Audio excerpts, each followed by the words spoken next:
let's talk about certifications for paranormal investigators. So, I'm not sure if this is still a super relevant topic. The way I said I was going to go about the vlogs initially before I started getting requests was to go down my vlog list and basically just make video entries of the written blogs I have. And there is one I wrote a long time ago on getting certified, not myself, but I remember going into a chat room years ago and seeing some sort of extremely heated debate on the topic of certifications for paranormal investigators, and I ended up doing a blog on it at that time.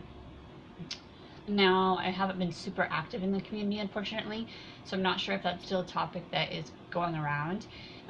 But I figured I covered it in a blog, so we might as well go over it in a vlog, and who knows, maybe it's still totally relevant. So I guess we'll just see if there's any sort of feedback given on this vlog.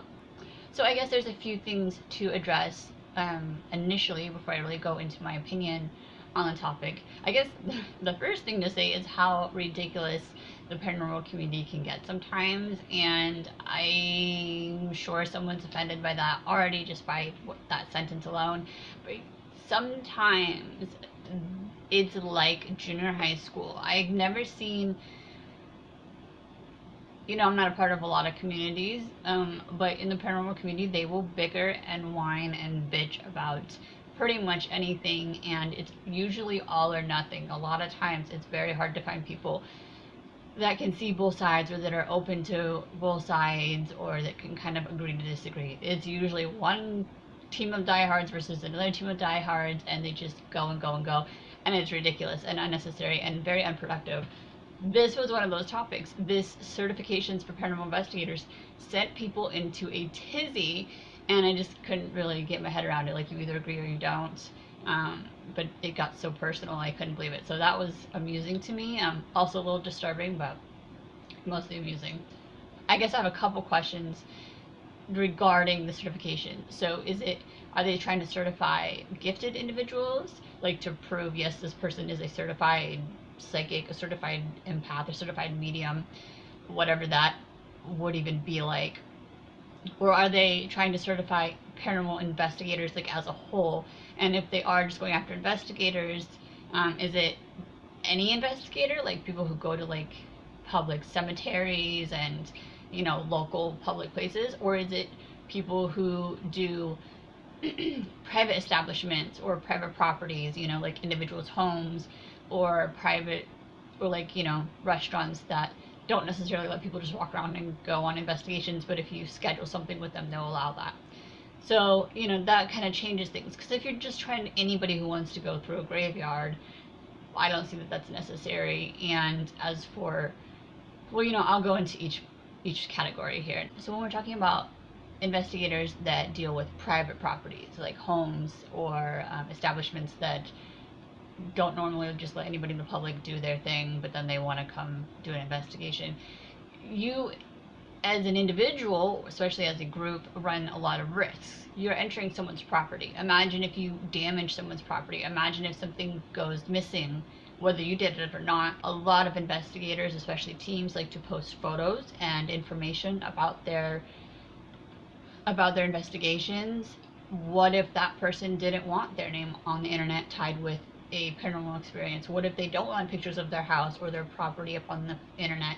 Especially, a lot of people have this stigma that anything paranormal based means you're crazy, or that you're imagining things. What if they're, some prestigious doctor who did this kind of on the DL because he needs some peace of mind in his house, but doesn't want his colleagues to know that he thinks he has a haunted house, because he's supposed to be a rational person, and the next thing you know, someone sees it online. So then he could sue you for damages or for defamation or whatever. I don't know all the laws pertaining to that, but there are a lot of risks involved with dealing with private residencies, being a paranormal investigator. And I don't think that people actually think any of that through when they just willy-nilly go into people's properties. I think that there should be some sort of something there almost to protect investigators from these type of incidences. If they can get a certification or something that says, I am, maybe you have to go through a background check. Maybe you have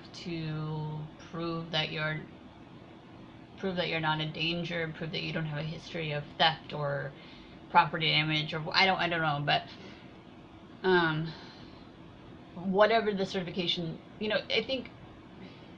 I think someone who takes the time to go through some sort of training, maybe property laws, maybe privacy laws, that type of stuff. And I think that's the thing, is when people think certification for paranormal investigators, I don't go with the prove that you know the paranormal industry.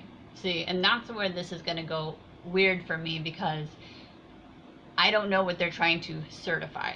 If you're trying to certify someone with gifts, totally against that. I think that already we're labeled as it is, and I think that certifying, first off, you can't really certify someone with gifts. As most of us know, it's very hard to prove anything, even if we have these moments where it's like, she knew that ahead of time and then it happened, or oh my god, everything she said was so true, or I felt the same thing she felt, whatever it may be. There's always a skeptic saying, yeah, well, that's common, yeah, well, that was lucky, yeah, she talked to somebody beforehand. Like, there's always going to be that back and forth. For centuries and centuries, us gifted people have claimed to have these abilities, and yet we still have skeptics everywhere who say none of it's real. We've been saying for centuries, something that's happened for centuries and centuries and centuries, people claiming these abilities, having these experiences. You would think people would say, look, this isn't just something that came out of nowhere. People have had this forever. But that's not the reality. The reality is a huge chunk of the population will always say that we're lying, that we're making it up, that we got lucky, whatever the case may be. So you can't really certify that somebody is gifted in whatever they're in, as far as I'm concerned, because we can't prove it. If we could 100%, even the best of the best, Sylvia Brown, I can't name the others because, Sylvia Brown's not with us anymore, but I'm not going to publicly call out other people on YouTube.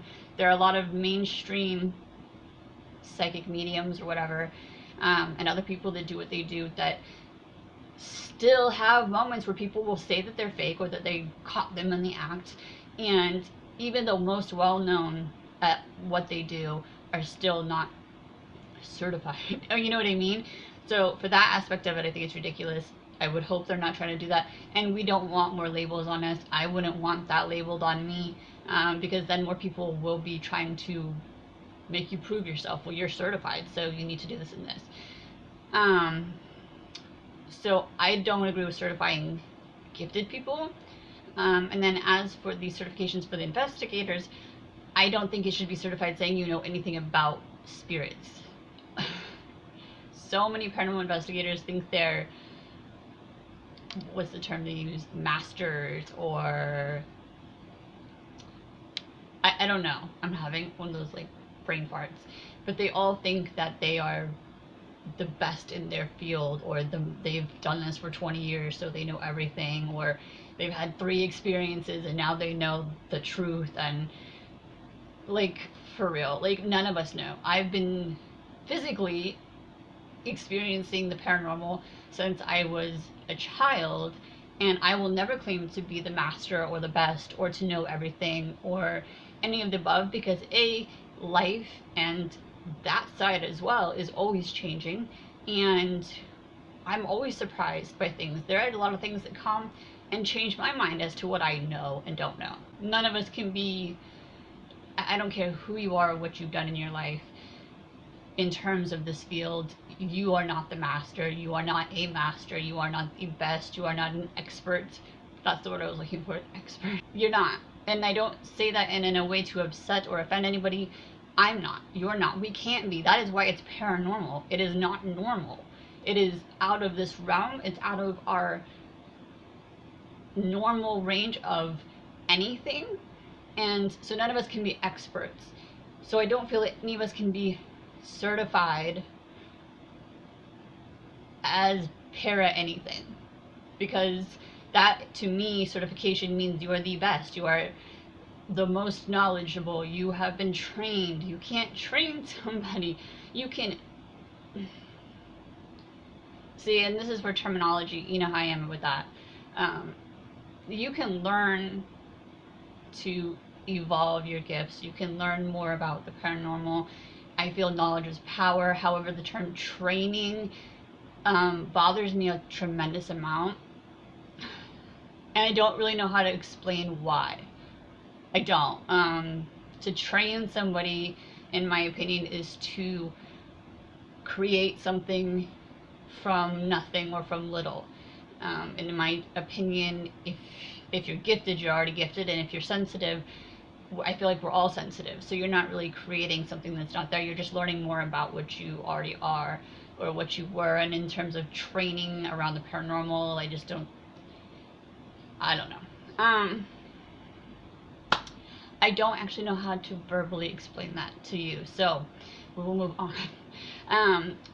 But I do think certifying paranormal investigators, saying that they are aware of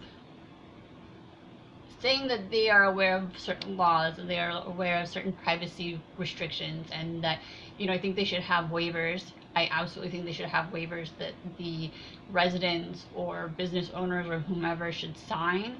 And you can include whatever you need to in that, whether that be releasing photos, releasing videos, releasing names. You can have multiple waivers for different things. So if they don't want to sign the release forms, that's fine. But if they can at least sign the property permission saying that you won't be sued for any damages or any sort of, let's just hypothetically say you hit the gold mine with this paranormal and you found a dead body in their house. Like very unlikely, but you never know. And then the news or the police got involved. You're not going to be liable for that exposure, that kind of thing. I think that as a paranormal investigator, especially if you're serious about it, and you are dealing with private properties of any form, residential or business, then that is something that you should absolutely have to cover all of your guys' butts. Okay, so here's a funny story. My name is Paranormal PI, obviously, right? But how the heck did I get Paranormal PI? And I know this sounds totally random in this mix, but there's a reason I'm telling you.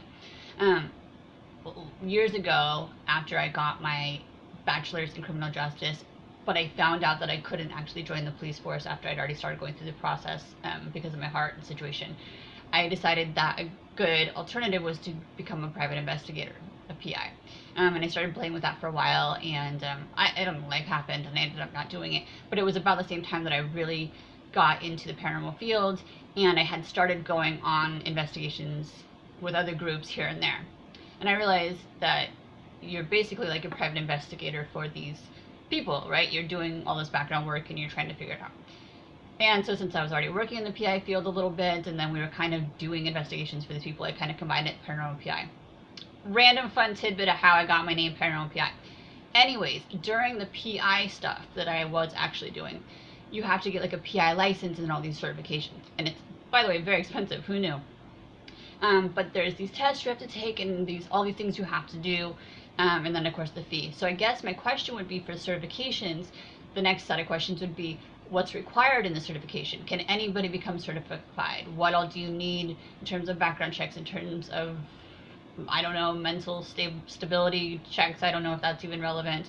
Are there's tests involved? If so, what type of testing? Do you have to be trained on certain equipment? I personally don't know really any of the para equipment other than the ghost box. That's it. So if so, how much of the equipment? What do you need to know about the equipment? How much is it going to cost? Is it $20 certification, or is it one of those like $600 certifications? How many years is it good for? What all does it cover? Does it only cover private residence? Does it cover any property? Do you then have permission to go to those cemeteries that are like locked because you're certified? Like, how does that work? I think there's more questions in this video, and there were even in my blog, than there are answers or opinions. I don't think that anybody who is gifted should have to be certified. I think that's ridiculous. I think it's unrealistic, and I think it's just another label that we don't need. I think that the certification, yes, I love my air quotes, should not be to say that you are certified in the paranormal realm, any sort of specialty, because you're not an expert. I don't, again, mean to offend anybody, but you're not. I'm not. I've done this my whole life, and I'm not an expert. We cannot be experts on a para anything. That's why it's paranormal. It's not normal, and it's out of our realm. We can be very experienced, but not an expert. That's my thought process on that. And to be certified as a para-based thing, I don't feel that that's realistic at all. I do think that to be certified in, you can be a certified paranormal investigator in the aspect that you've gone through, you know, certain training on how to deal with private properties and individuals.